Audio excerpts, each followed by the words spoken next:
Welcome to the Speak Like a Leader podcast with John Bates.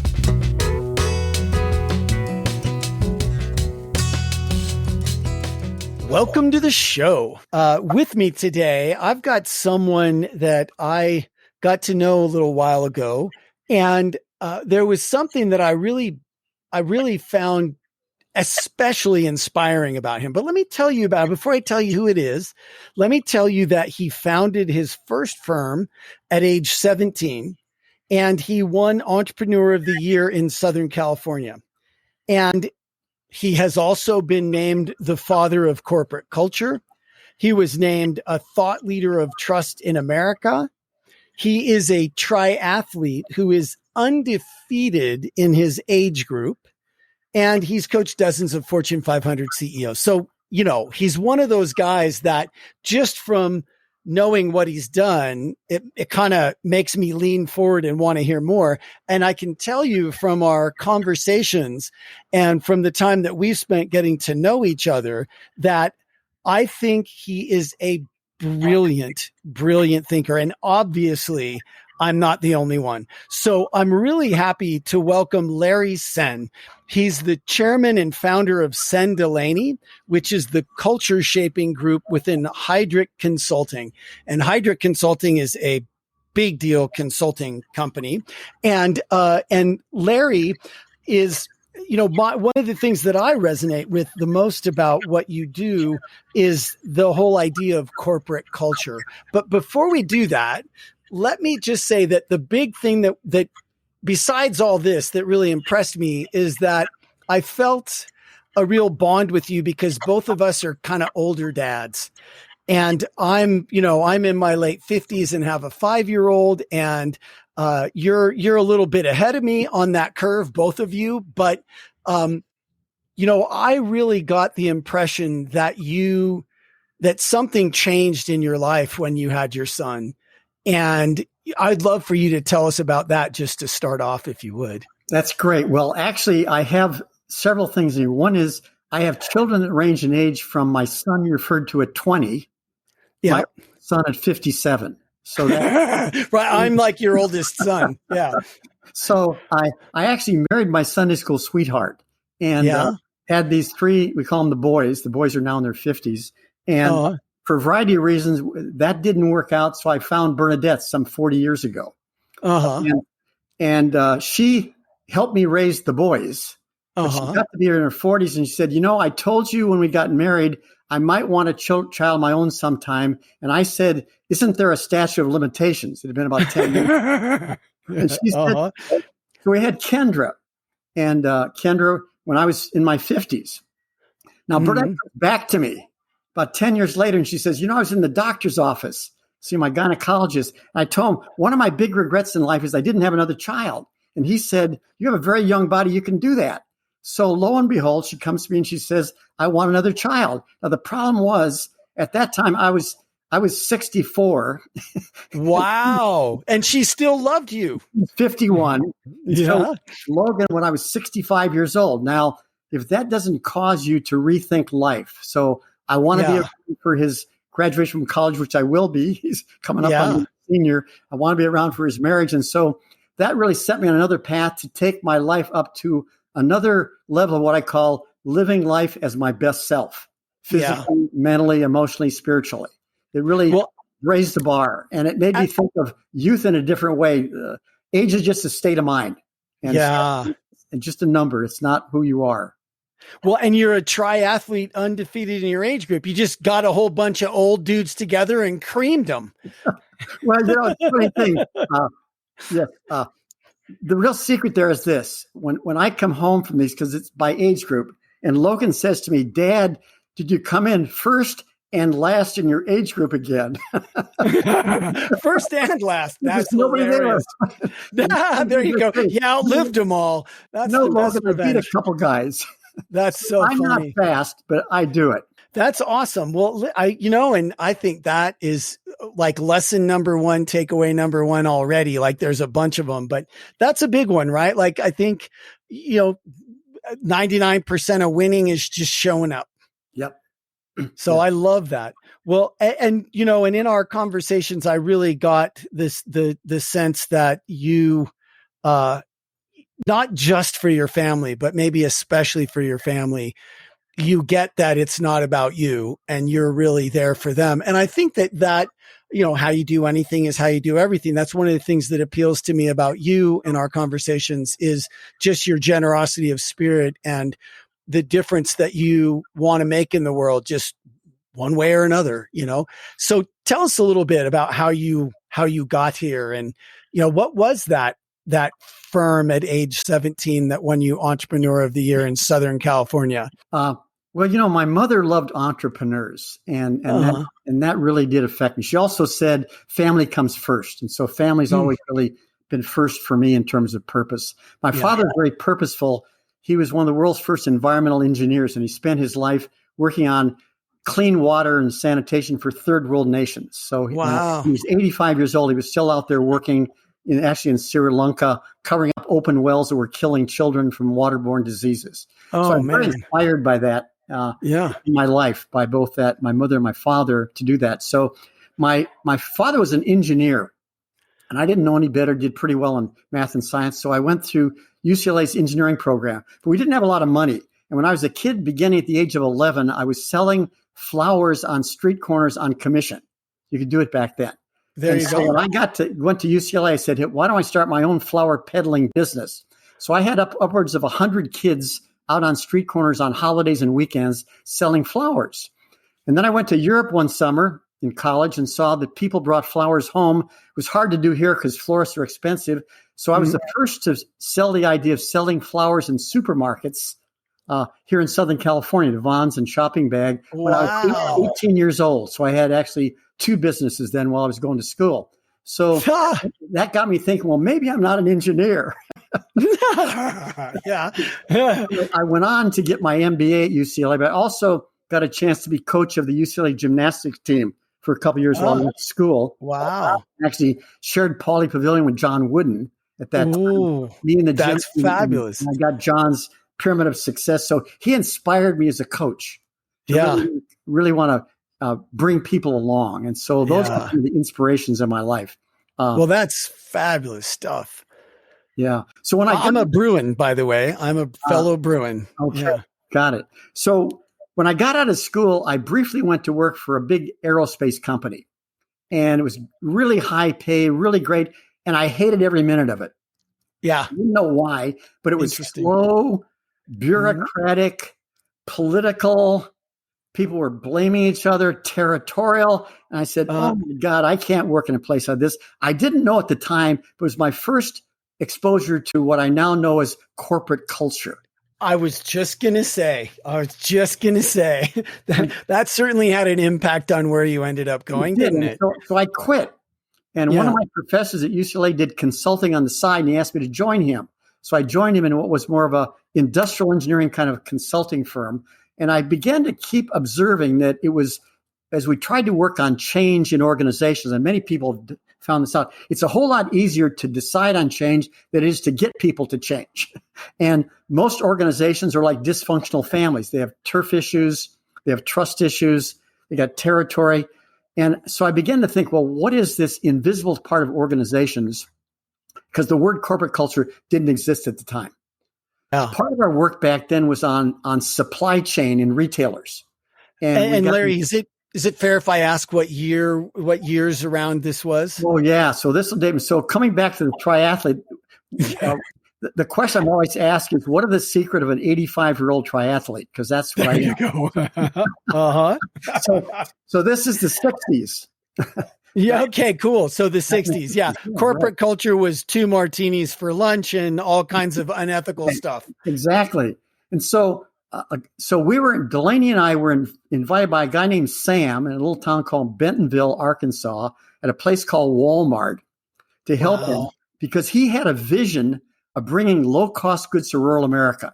He was going to change the quality of life in America by doing that. And he was going to do that by taking the cost out of the system from the manufacturer to the customer and have his happy box with the greeter.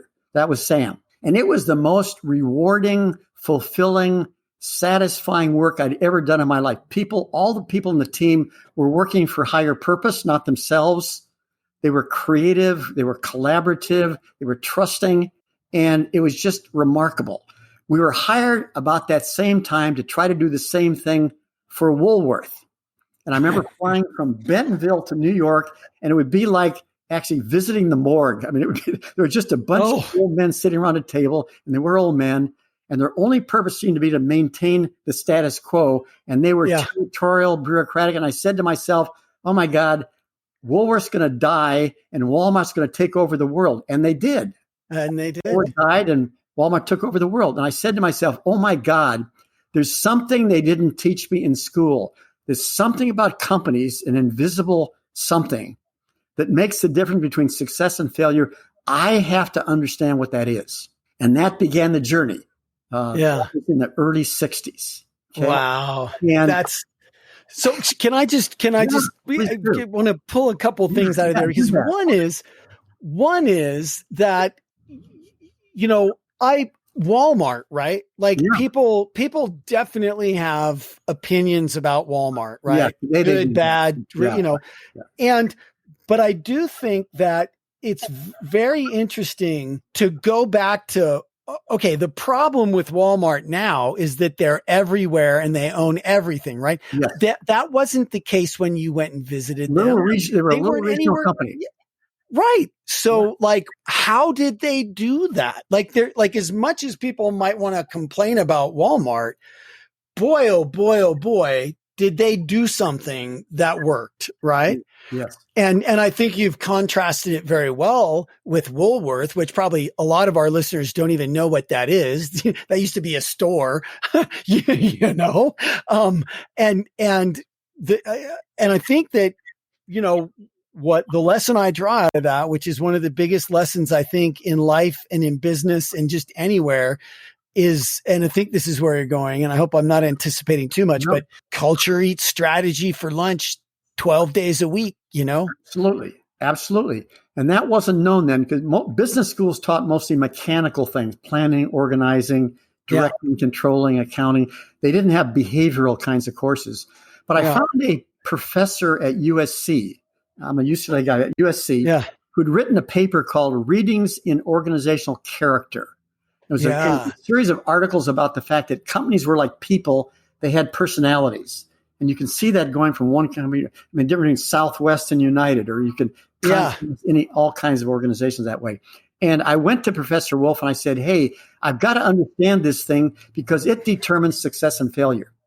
He says, well, it's been mentioned a lot. No one's ever studied it. What if we paid your way through the doctoral program? Nice. We'll pay you books. We'll give you, just study this thing. You've got clients, so you can study it. So that began a journey to understand what this thing was, which became my doctoral dissertation.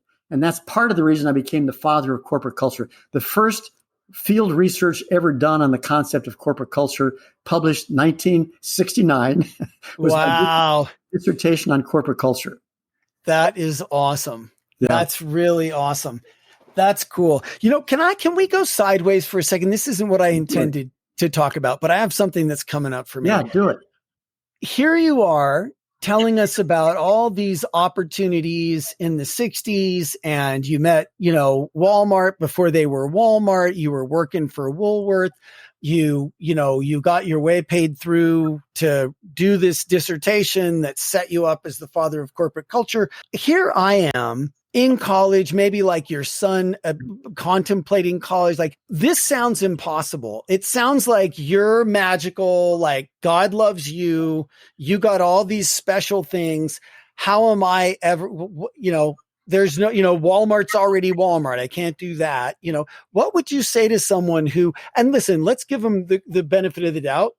They're go-getters and things, but I remember that feeling when I was in college of like, well, it's all been done before. What would you say to someone like that? I mean, were there some down moments? Were there some tough decisions you had to make? Right. Yeah. So part of it, the biggest guide is follow your passion. Follow your passion.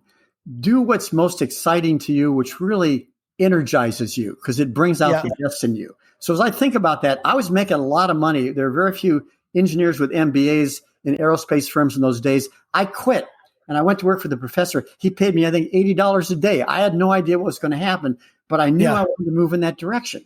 Yeah. So I did it. So we get these choice points. Yeah. And we need to be aware of the choice points we have in life. And there are always an opportunity. I talked to someone the other day that said, there's never been a better time for entrepreneurs because anybody can build an app. Anybody can. My daughter, she has this wonderful online business helping women who've had breakups, break up bestie. Yep. And so she's created a great business around that just out of her in her own video. That's awesome. And so the opportunities are there, but that's her passion. Her passion is helping people. And she saw a need in women that she wanted to help. And so she took that need. So I think it's no different then than now. The fact is you just have to be willing to take some risks, have to be willing to do what feels right. You're best served if it's something that has meaning and has purpose. Yeah. Yes. And, one of the things, because that follow your passion thing gets dragged through the mud a lot by people, right? They're like, but here's my take on that. I'd love to know what you think, Larry. Yes, follow your passion. Of course, follow your passion, because it's easy to be an overnight success when you've been doing something for 10 years. Right. And if you're not passionate about it, you're just not going to have the staying power to actually have any kind of an impact or make any kind of a difference, I think. Yeah. So I guess, maybe better phrase, it's really do what brings meaning to you. Okay. Very good. Yeah. Do what you see brings meaning to you, that gives meaning to your life. Yes. But also be practical. I mean, there's this great, some of the work on some famous books written in the past. One of them talked about the hedgehog theory. So when I founded my company, it says, do what you're best in the world at, do what you're passionate about, and do what's got a great economic engine. Yeah. And I never forgot that third one. I was driving a Jaguar K120 Roadster when I was 19 years old, selling flowers. and wow. It's also about making money. And that's never escaped me, because then you can do more. Well, my friend said in his TED Talk, the funny thing about sustainability is you have to sustain it, and profitable is just sustainable for a business, right? Like if it's not profitable, it's not going to be sustainable. Right. No margin, no mission. There you go. Very, very good. Boy, I'm going to say that again, Larry. Yeah. So to get back to there I am. And I have now become the author of the first research on culture. And I had no idea what to do with it, because I was there. I was saying, okay, then I was faced with this dilemma. And it really was, okay, I get it, but you can't change culture. You have to change people's behaviors. So how do you change habits of adults? It was an essential question. How do you change habits? And especially the top of the house, because the central function of my dissertation was a phrase that is attributed to me called shadow of the leader. So the notion of that organizations become over time a shadow of their leaders is become popular in management today, but it was something invented. And the fact is, how do you do that? And the normal models for change, you can't. Let's say somebody somehow doesn't listen, or they're autocratic. You can tell them to listen, but they aren't going to listen. Now, maybe if their spouse divorces them and says, "You jerk, you didn't listen." Maybe. Maybe they'll sit back and think about it. So what I began to think about, what causes people to change? And what I discovered was what causes people to change is typically significant life events, epiphany, near-death experiences, where somebody who wasn't taking care of themselves all of a sudden is walking around the block and eating greens. And so I began to do research on the notion of learning through epiphanies. And there's a famous social scientist, a guy named Kurt Lewin, who said, when we're young, we're like a flowing river, and then we freeze. And when we're young, we're like a flowing river, and then we freeze. And most people do that. I don't want to freeze, because I think when you stop learning and growing, you get old, and I don't want to do that. But Larry, that's why I love you so much. This is why I love you. This is exactly it. You're a flowing river still. So I said, thank you. So I said, well, I'm an engineer. Why did I learn to engineer epiphanies around the healthy behaviors of leaders in a culture. I give them aha moments about that and began to develop what's called an insight learning model. And the core of even the work Senn Delaney does today is that it's transformational. We've done it with over 100 Fortune 500 CEOs and their teams, but it really changes the way they see life because it's not just, it's what we call inside out learning. It's insight-based learning.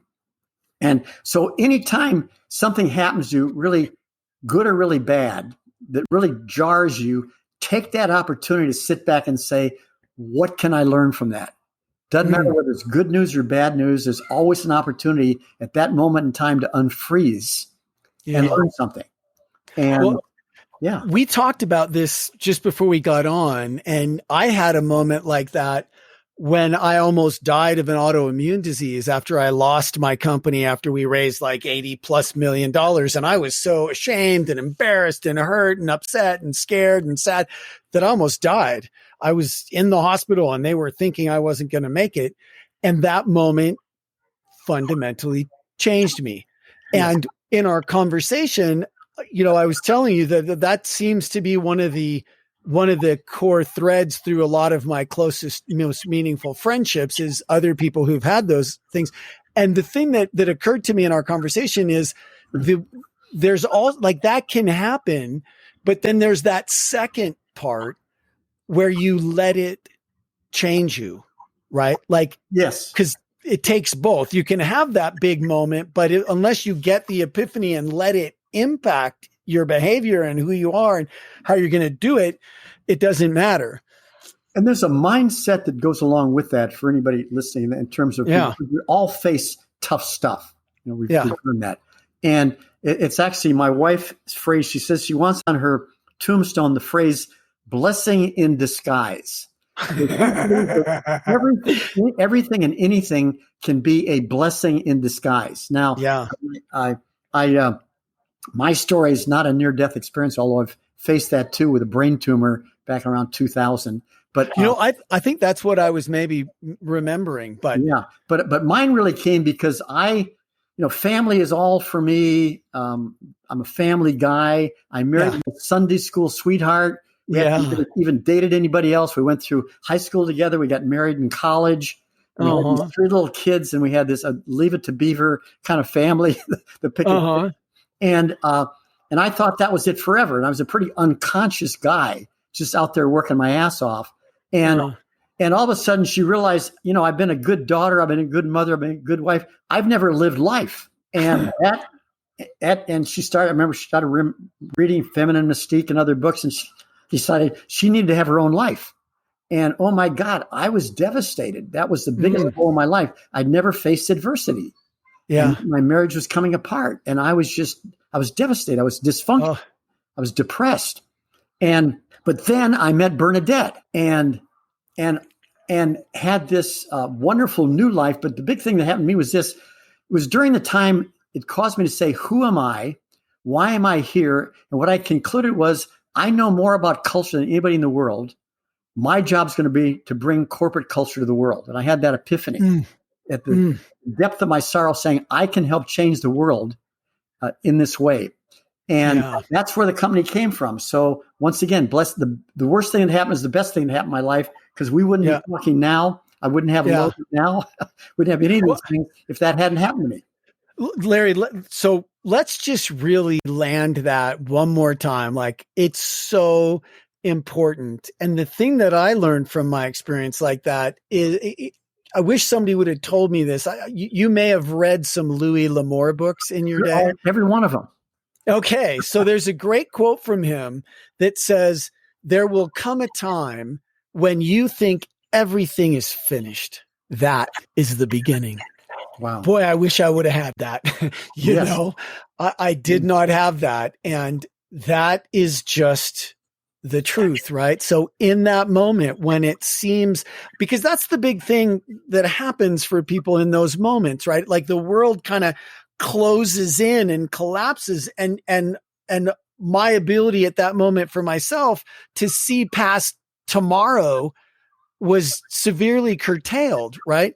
But now 20 years later, that was in some ways the best thing that could have ever happened to me. I could never be doing what I'm doing, just like you. I could never be doing what I'm doing the way I do it without that. And one last thought on that, it reminds me of how important it is to have relationships, close, trusting relationships, to have networks of people who love you.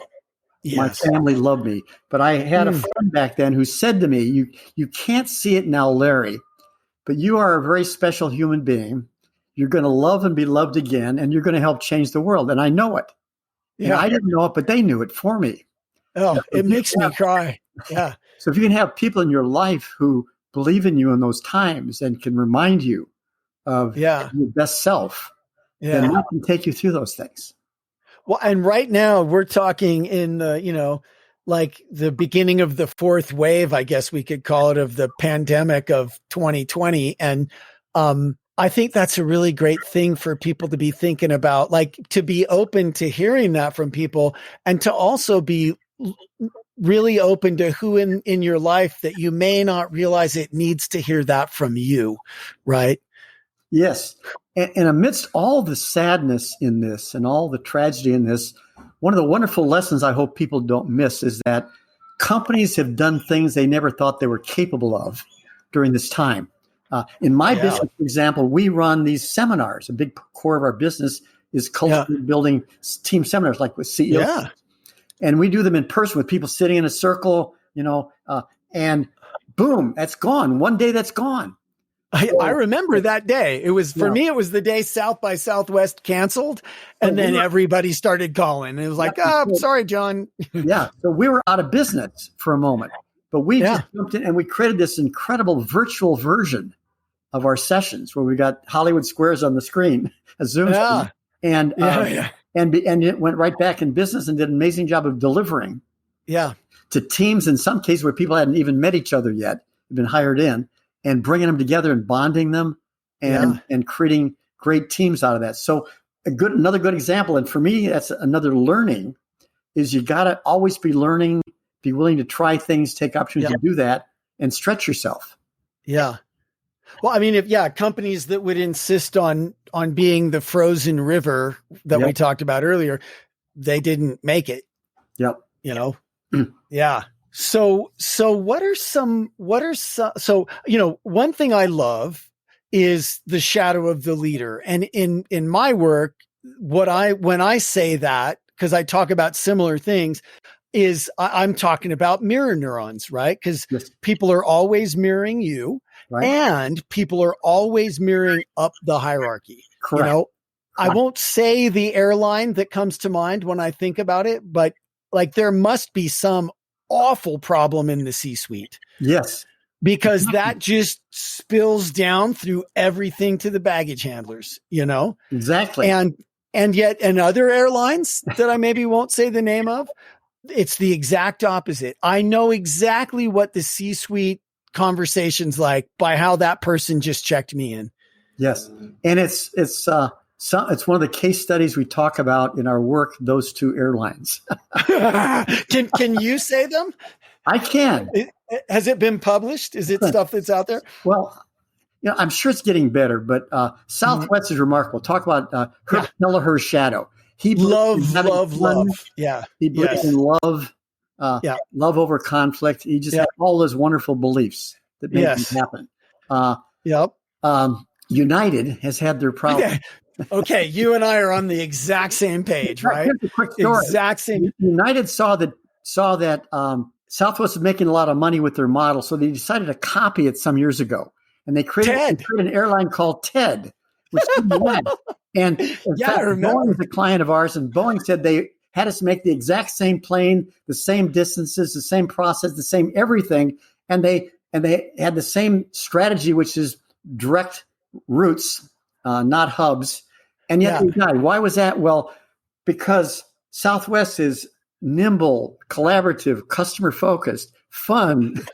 When I get on a Southwest plane, I'm happy to see those people. So when I walk on a United plane, like I feel like I just walked into like Sourfest or something. So we have at Senn Delaney have taken hundreds of companies like the former and made them like the latter. And it's great to know that can happen. Yeah, yeah. Yes. So part of that is interesting. What it ties to is there's this belief I've always had. I think it was taught to me by my mother, who said, Larry, you came into the world naturally with this. She didn't use the word, but innate health. That your natural self is to be loving, compassionate, wise, successful. That's who you are. And so this notion that we all have a best self. And but over time that gets layered over by beliefs like, for me to win, you have to lose. And so part of our work is helping people, connect people, not teach them something, but in a common sense way, connect them to the best of who they are. Yeah. After just decades of research, we've kind of figured out what are those essential behaviors in really healthy, high-performing individuals, teams, and organizations. Yeah. So, for example, one of them is they tend to be more accountable versus blaming. So there's this whole performance orientation. But they also tend to be more collaborative versus territorial. They're more open to change, innovative, agile than others are. Yeah. They're really more authentic and ethical than others are. They tend to be more purposeful than others are. So there's a set of essential dimensions that we've just found in working with hundreds of companies that when they're there, and you can see them, it almost lines up at Southwest, that they are collaborative. They have a high positive spirit. Yeah. They're highly ethical. They care about the customer. Those are things that they have purpose and direction. Get people to what's meaningful in their lives. Well, and Larry, there's this younger part of me, this younger version of me that was kind of looking at business from the outside that thought that, that still is surprised, I guess is a way to say it, when really experienced thinkers like you, really experienced management consultants, people, all this. I always thought that that younger, not as sophisticated version of me always thought that this dog eat dog and like situational ethics and, all that kind of stuff. I thought that that's kind of just how business really actually was. And over my last 20 years of doing this, I've come to really believe, and I've seen that all the people that I follow and really respect, like you and Marshall Goldsmith and, all the people that really bring transformation to these companies, it really does come down to ethics works. Like being unethical might get you what you want in the short term, but in anything that even approaches the long term, even the middle term, it just really isn't going to work out. And if you're not in integrity with your family, and if you're trying to be sneaky about something here or whatever, that stuff just actually doesn't work as well. It always catches up with you. It always catches up with you in the long run. It's just karma, Yeah. It is. Yeah. It really does exist. What goes around comes around. And that's true in business too. They may have short-term gains, but then it'll bite them in the ass. Yeah. Yeah. Well, I mean, it does kind of make me happy to know that it's not just me, like with my California sunshine, woo-woo, want it to be that way. No, it actually is that way. A leader who's playing the long game, who's trying to really consciously trying to do the right thing. They are always going to be able to look back on what they did and be proud of it. And it is just going to be vastly more successful too. It is. I think that's fabulous. Yeah. Yeah. So one of the, in this whole area, and much of my life's been spent trying to understand high performing people. From the time I was a national champion gymnast myself in the day, and as mentioned, I coached the UCLA gymnastics team and worked with John Wooden. And so this whole thing about how do people stay at their best? And it's largely a mental game. It's largely about mindset that differentiates people, because our thinking drives our behaviors. So, and our thinking drives our moods and our state of mind. And so I've written a few books, actually 6. Let's hear them. My best-selling one's called on culture itself, with some great case studies like Southwest, is called Winning Teams, Winning Cultures, because you have to have winning teams to make a winning culture. But the one I'm most excited about has about a concept I created to help people have what I call a human dashboard to tell them how they're doing in life, how they're doing. It's called the mood elevator. If you think about a mood elevator, And my book, The Mood Elevator, is in 11 languages now around the world. And a very interesting notion. Probably 1 million people have latched onto the idea, and it's pretty simple. Yeah. Every moment of every day, we ride this thing. From at the top is gratitude and maybe love and being creative, appreciative, curious. Then you get down to irritated, bothered, self-righteous, worried, judgmental, depressed. So we're somewhere along this, and being human beings, we're going to ride this thing. So, one of my books called Up the Mood Elevator, Living Life at Your Best. So how do you live life at your best? And one tool to do that's the mood elevator. So I'd really encourage people to understand what that thing is. And there's a lot of lessons in the mood elevator. The first one probably is a disclaimer. We all, at some point or another, tend to visit all the levels. There's nobody who always lives at the top. So get over it. But yeah, right. But one thing you can do is learn to do down well. So what do you need to know when you're down? Well, let me ask you or anybody a question. Have you ever said something to a loved one you wish you could take back, or a friend? And most people say yes. If I say, well, where were you on the mood elevator? Well, chances are they're down below. So the first rule of the mood elevator is do no harm. Know that your thinking is unreliable, and you better be really careful if you're way down the mood elevator. If you're down at judgment, self-righteous, anger, you're going to screw something up. You lose your emotional intelligence. You lose your perspective. And so I'm now working with the CEO of Eli Lilly. He said, Larry, I can't always be up the mood elevator, but I can learn to do no harm. So if that's all really people learned was that, it'd be great. Yeah, that's really good. Yeah, so that's a tip. But there are so many other ideas there that help. Another one that's interesting to me is this concept. It's one of the chapters in the book called unhealthy normal. So you may know some people who have just seemed to have moved in and furnished the floor that says irritated and bothered or worried. This is where I'm going to live. Yeah. And it's almost like living by the freeway, and you no longer hear the noise. And so one of the keys is you've got to notice it. You notice through your feelings. You got to tell where you are. Otherwise, you'll get into unhealthy normal. So a lot of what we do is teach people how to ride this thing. And it's a very gratifying thing to do that. Yeah. Well, I mean, it's a really important thing, Larry. I mean, I think you're doing some of the work of the ages. It's what meditation and mindfulness has been attempting to do for just forever.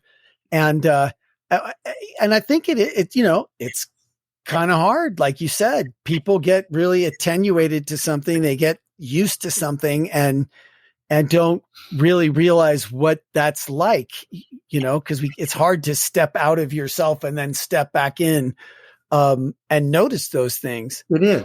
There is one level of the mood elevator that is, I think, a great life tip for anybody. And that is right in the middle of the mood elevator is a level called curious. And most all the levels below it begin with irritated, bothered, frustrated, judgmental, etc., and they go up the other way. Now, the reason it's so important is that if somebody does something you don't understand or you don't agree with, you can either go down to irritated, bothered, judgmental, self-righteous, or you can say, I wonder how to see that. Maybe I should ask a question. Okay. Yeah. Now, which gets you the better outcome? Well, or something can happen in your life, and you can either go down or you can say, I wonder what I can learn from that. So I often tell people in our sessions, if people could learn, the one thing they learned was to live life more in curiosity versus judgment. I love that. Of life, they'd have a different outcome in life. So that's an important tip.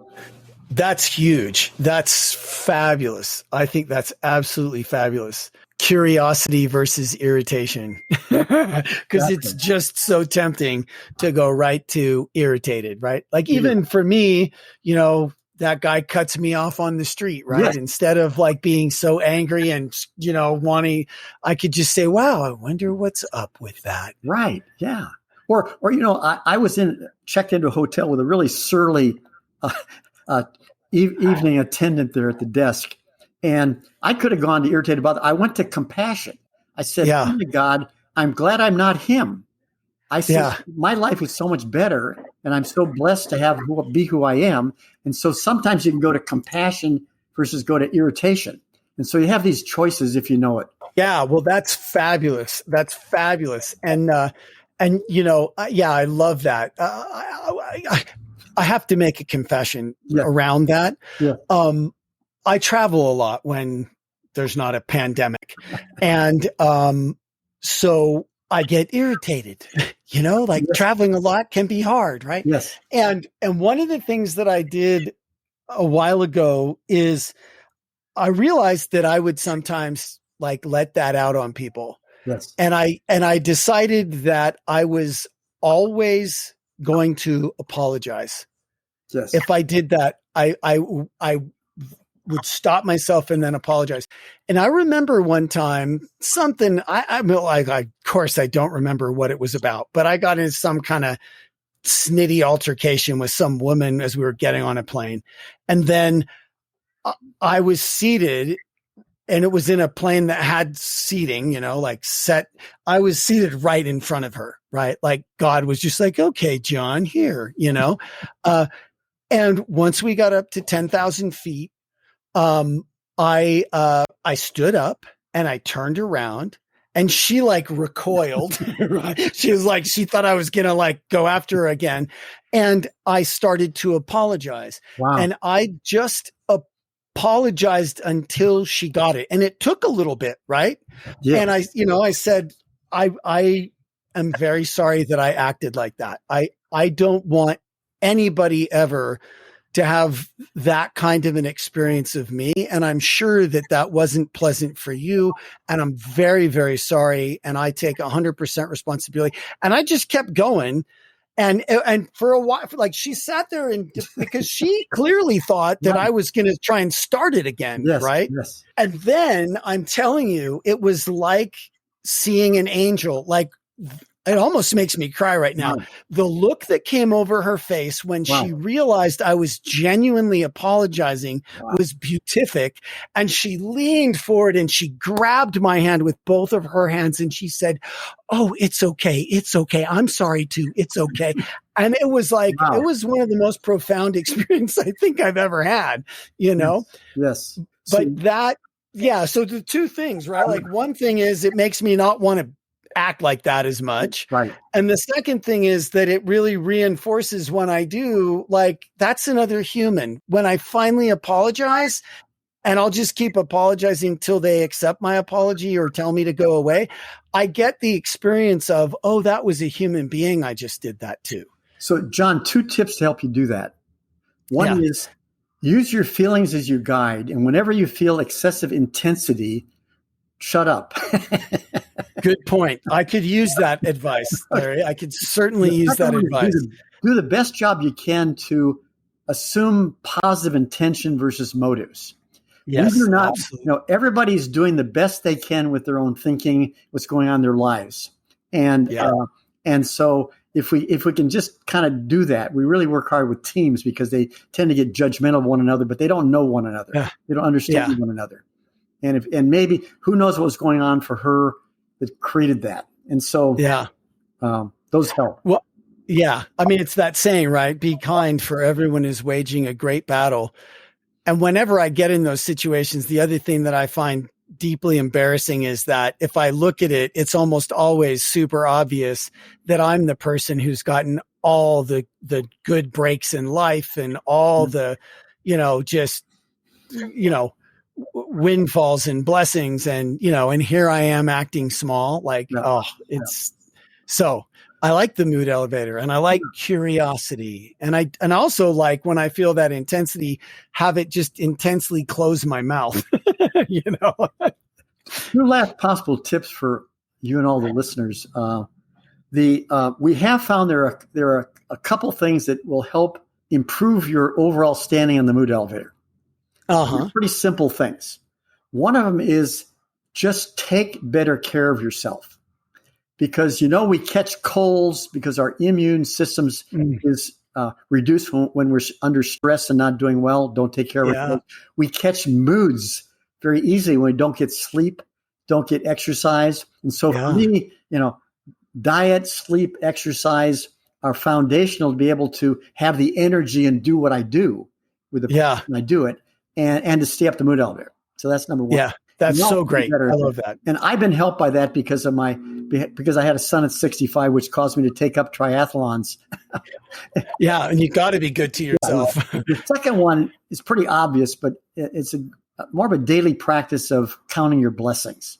So I have a gratitude journal. A lot of people do, but every night before I go to sleep, I think back on my day, little things like the salmon burrito that Bernadette made, or Logan gave me a hug, my son, or just think. And I'll lay there sometimes say, well, wasn't that great a day? And I'll start thinking. All of a sudden, I'll have 10 things. Yeah, that's so great. And that day that you guys went boogie boarding together. Yeah. So when Logan and I went boogie boarding the ocean together and came riding in. So maintaining a gratitude perspective does a lot for us in terms of been very highly researched. So those are just a couple of things that help people with the mood elevator. That's great stuff. So I love it. Yeah. Sorry. Go ahead. No, I'm good. Well, so Larry, I'm so embarrassed. I mean to say this at the beginning, but somehow I skipped it. People can find you, and now they probably really want to find you. They can go to linkedin.com/in/Larry Senn, LarrySenn. And, Larry's been around and has been, doing enough big stuff that if you just go to Google and type in Larry Senn, it's guaranteed that he'll be the first few returns. And there you have it. Larry, is there anything else that I missed? Is there anything else, first of all, that you wanted to talk about? Or is there anything else I should have asked about that you can think of? No, it's delightful. I mean, you're a great example of positive energy and the way you project it, John. That's why from our first conversation, it's been, I know a lot of people may be listening, but you and I are talking together here, and it's this wonderful conversation with some great meaning for me as well as for you. So thank you so much. Yeah, you're so welcome. And thank you too. I really, you're an example of generosity and why generosity is just such a winning formula. And I appreciate all the great things that you shared with us. I think this is a bunch of really great things. And I would encourage you, if it sounds interesting, you go find the Mood Elevator and read the Mood Elevator. And I think I'm going to go find Winning Teams, Winning Culture, because I just think that culture is just, company culture is just the absolute key. And we've got a lot of people listening here that are large organizations. We've got a lot of people here that are entrepreneurs or solopreneurs. I mean, company culture starts with you, even if you're a company of one. Yes. What is your culture, right? And I always remind people as they're growing, it's never going to be easier to impact your culture than today. The only easier day was yesterday because things are getting ingrained and more people are coming on and all this stuff is happening. And so, today's the day to impact your culture, your company culture. And today's the day to think about that. Right. It's never going to be easier than today. Yes. Thank you. All right. Well, so thank you all for joining us. And, I'm really glad that you came and spent this time with us, Larry. I appreciate it a lot. And, us having this conversation without you listening, that would also be not as useful. So to you listening, thank you so much for joining us on the Speak Like a Leader podcast. I will look forward to seeing you next time. And thanks for coming, Larry. Thanks. Great. Thank you for joining the Speak Like a Leader podcast. Go be awesome.